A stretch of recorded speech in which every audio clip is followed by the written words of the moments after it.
teacher? How do you advocate for on behalf of your child? How do you support your kid? And then we're also teaching parents stuff like how do you build literacy at home. So we do. We partner with Barnes and Noble, and we do literacy book fair where we bring in Black authors. Because part of the work is really getting folks to see themselves in a lot of these pieces. So how do you build literacy skills for your child? How do you get more comfortable around books?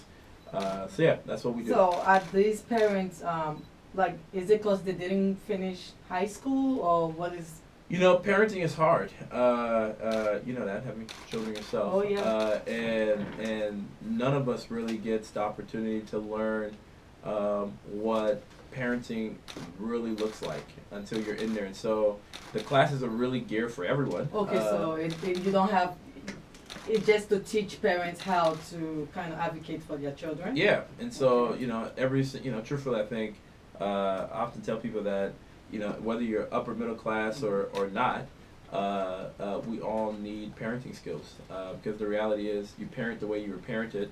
And so a lot of our parents need these supports and conversations and other networks from other parents. Oh, thank you so much. So my next question was going to be about the homelessness in Portland.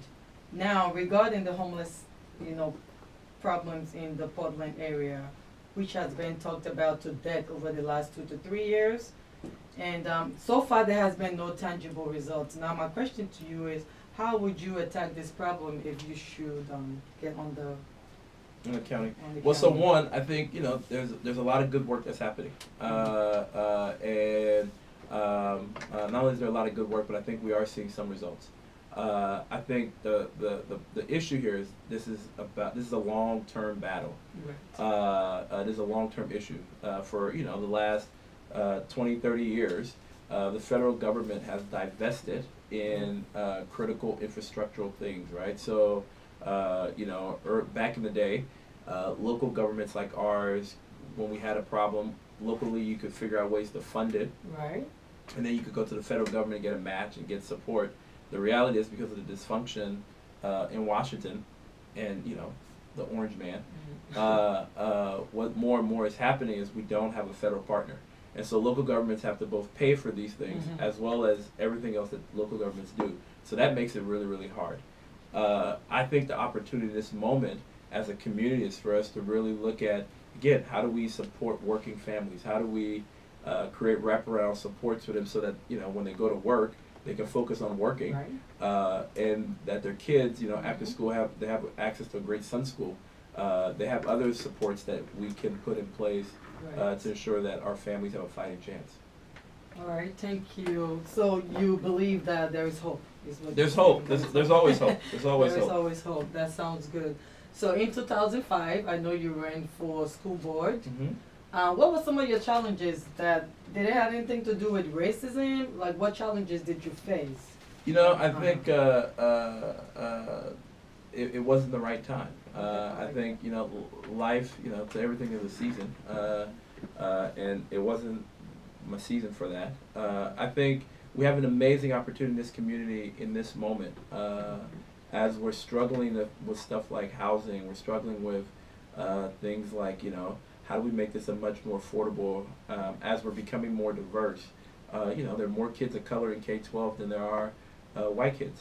Right. I believe that these are opportunities for us as a community to really sort of show up and show who we are and show what we value. For me, this is about values. Right. And we have an amazing opportunity to have a different conversation about not only the hope for this community, but the hope for our future. Right.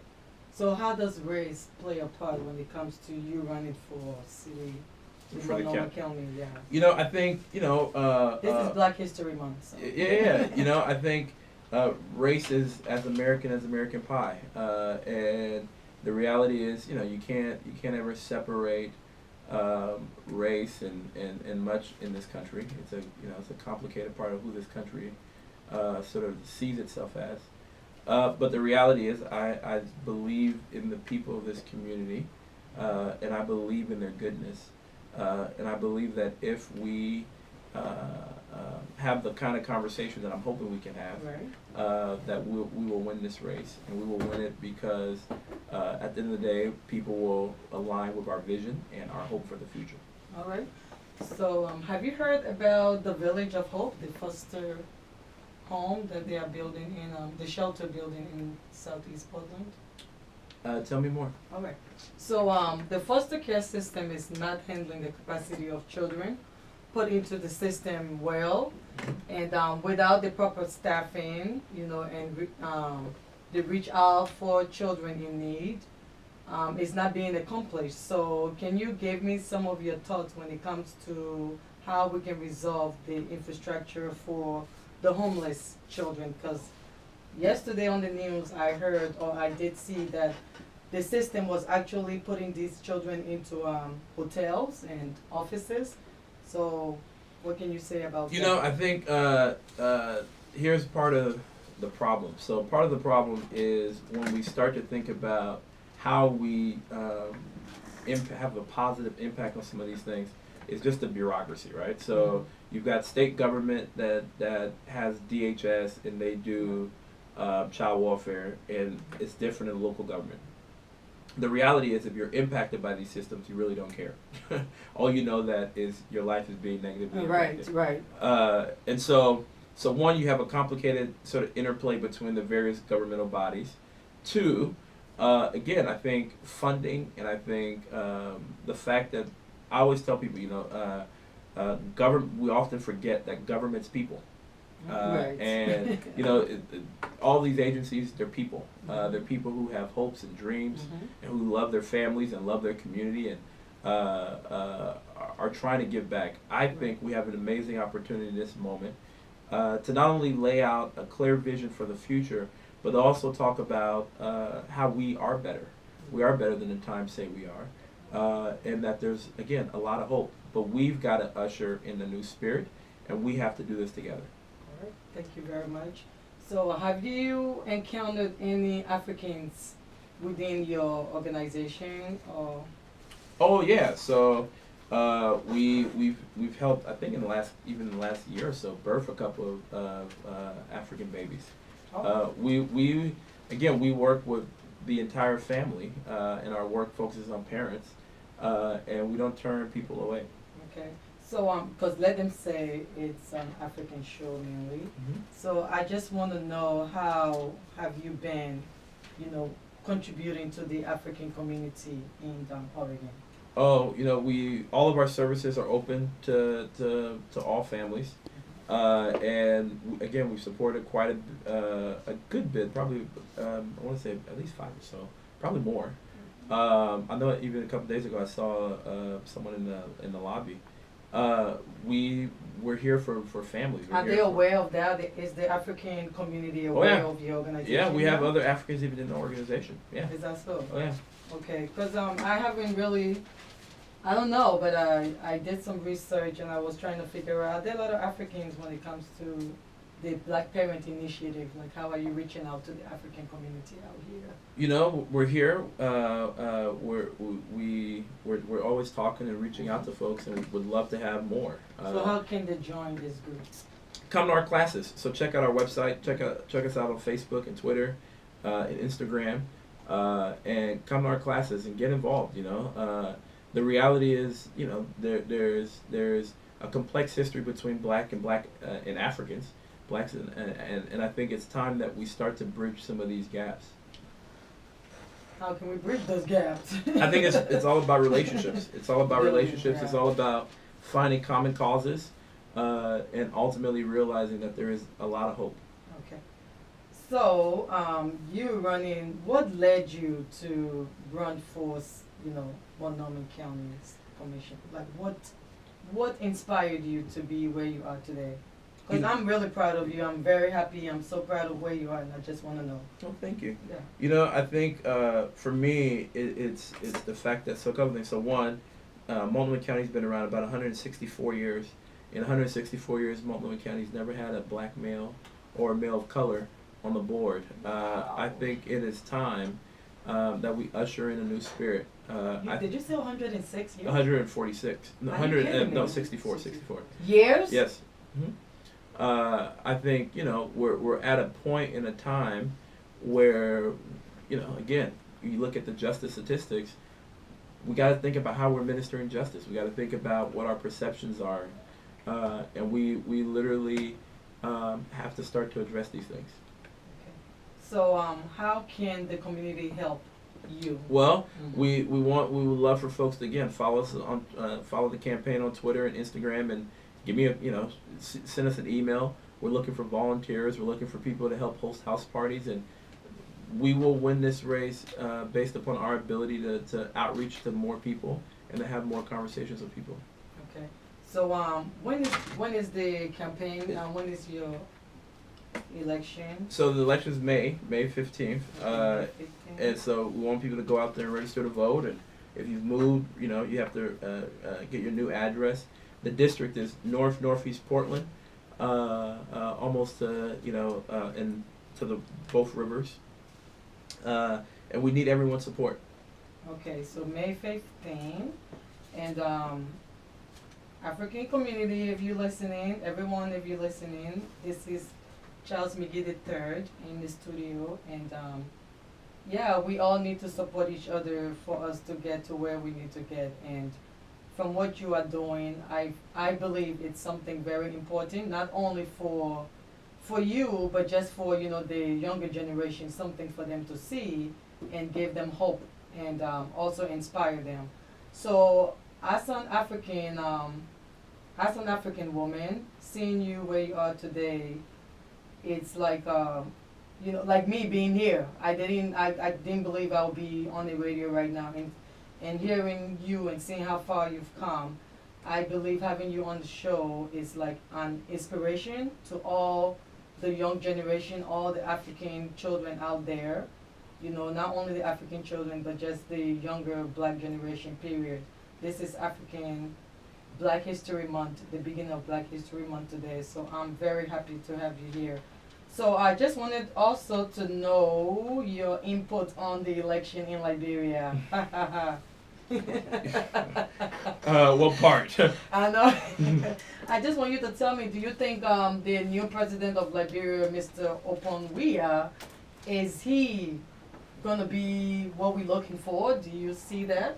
I think it's who we've got, and we've got to support him. And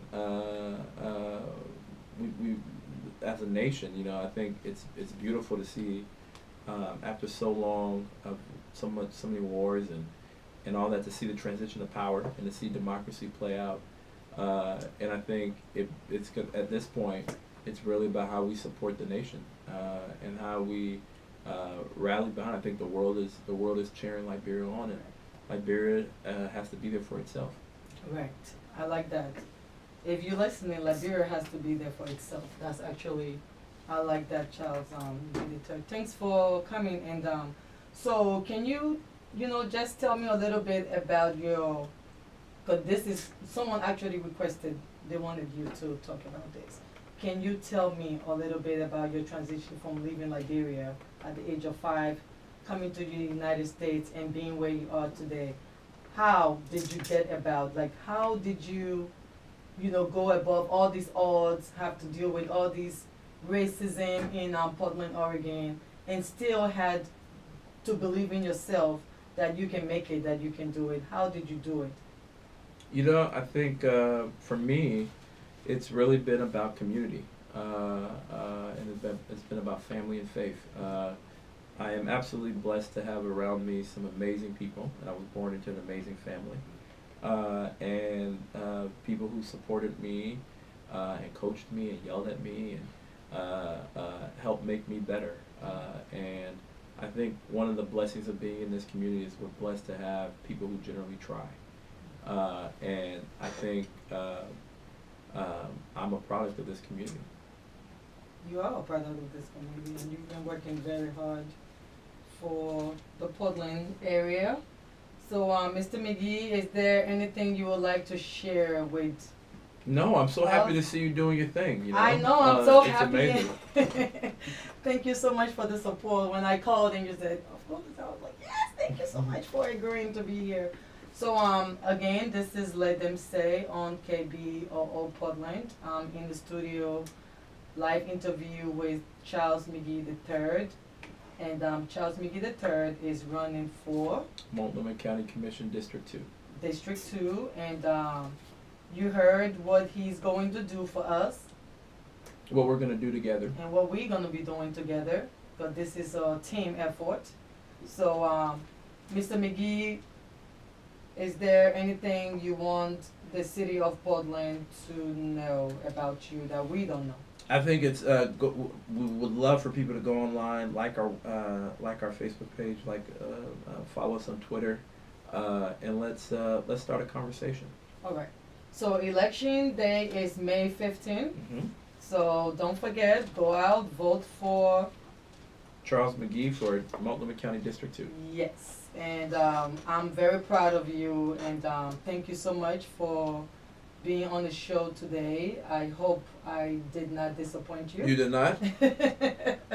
Oprah better watch out. Oh yeah. And I hope next time you will come back and try to, after you win, you will come back and share your victory with us. Love to. Right. So thank you, and this is Let Them Say on KBOO Portland.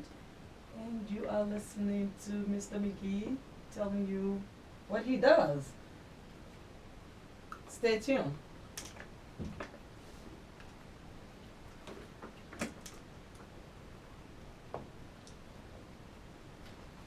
Thank you. You got